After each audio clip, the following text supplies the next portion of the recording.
She was marrying a penniless mountain man, but one carriage ride into the wilderness changed everything.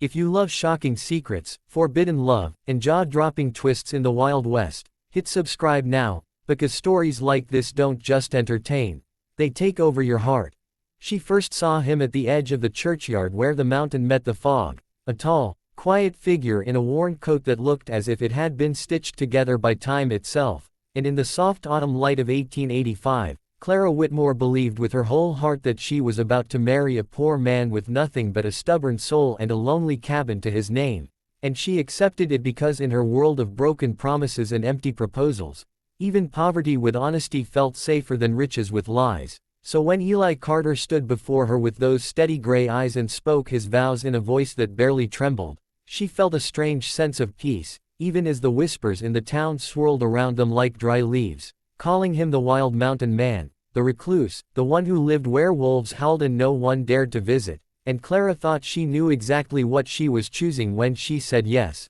a simple life, a quiet home, a future without luxury, and she was ready for it, because after losing her parents and watching her inheritance vanish into the hands of greedy relatives, she had learned that love was the only treasure that could not be stolen. So she stepped into the rattling wagon beside Eli and let him guide the horse up the winding dirt road that disappeared into the mountains, never once suspecting that every mile was taking her closer not to poverty, but to a secret so grand it would shatter everything she believed about him.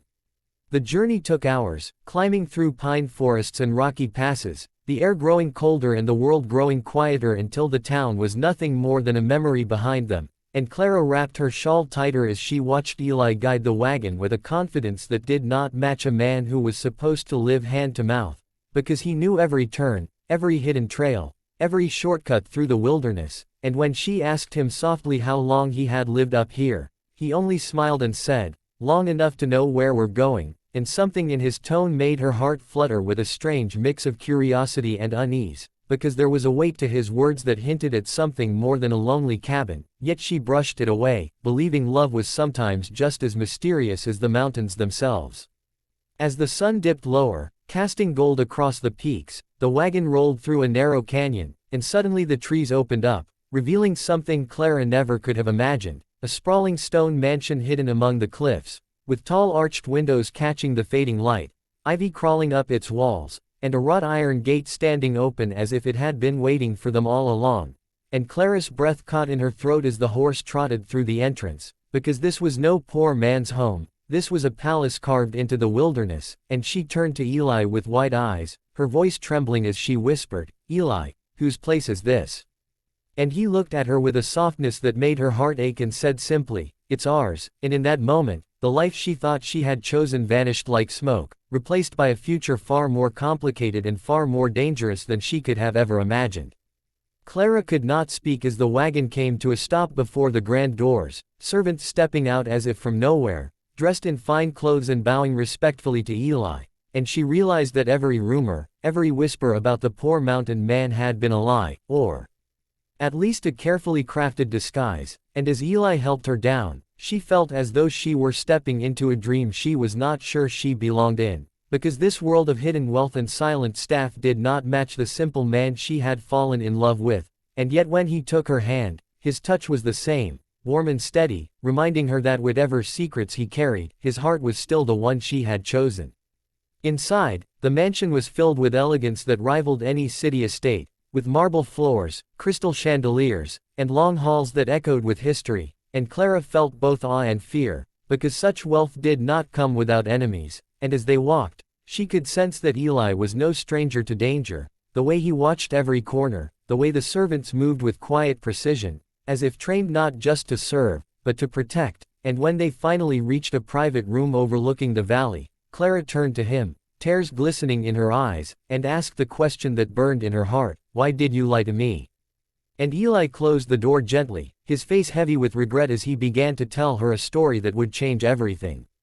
He told her of his true name, Elijah Carter, heir to a fortune built on railroads, silver mines, and land that stretched farther than the eye could see, and how his family had been torn apart by betrayal, how his parents had been murdered for their wealth, how he had escaped into the mountains to survive, living as a ghost while enemies searched for him, and how the image of a poor mountain man had been his shield, protecting him from those who would use or kill him for what he owned. And Clara listened in stunned silence as the man she loved transformed before her eyes into someone far more powerful and far more vulnerable than she had ever imagined. And when he finished, he took her hands and said, "I married you because you loved me when you thought I had nothing, and that is the only kind of love I can trust." And in that moment, Clara realized that his greatest secret was not his wealth, but his fear of being loved for the wrong reasons.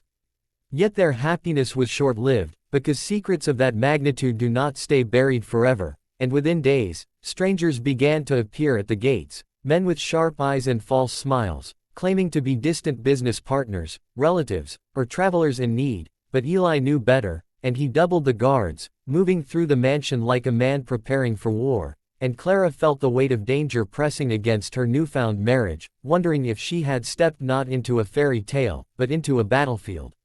One night, as a storm raged across the mountains, Clara overheard hushed voices in the corridor, plotting in shadows, and she realized that someone inside the mansion was betraying them, feeding information to the outside. And with her heart pounding, she followed the trail of whispers, uncovering a servant who had been bribed to open the gates to Eli's enemies. And when she confronted him, fear and greed twisted his face as he confessed that a powerful syndicate wanted Eli's land and fortune, and they would stop at nothing to claim it, even if it meant killing the woman he loved to break him. And Clara felt a chill run through her, knowing that her life was now a pawn in a deadly game. She told Eli everything, and instead of sending her away, he held her close and said, "I won't lose you like I lost them." And together they devised a plan to expose the traitors and protect their future. And what followed was a dangerous dance of deception, with Clara pretending to be an innocent, clueless wife while secretly gathering information, and Eli playing the role of a careless heir to lure his enemies into the open. And through it all, their love deepened, forged not just in romance, but in shared danger and unwavering trust. The final confrontation came when the syndicate launched their attack, storming the gates under cover of night, believing they would find an unprepared man and a frightened bride, but instead they were met with armed guards, hidden allies, and a couple who refused to be torn apart. And in the chaos of gunfire and shouted orders, Clara stood her ground, proving that she was not the fragile woman they assumed. And when the dust finally settled, Eli's enemies were defeated, their plans exposed, and the truth of his inheritance secured once and for all.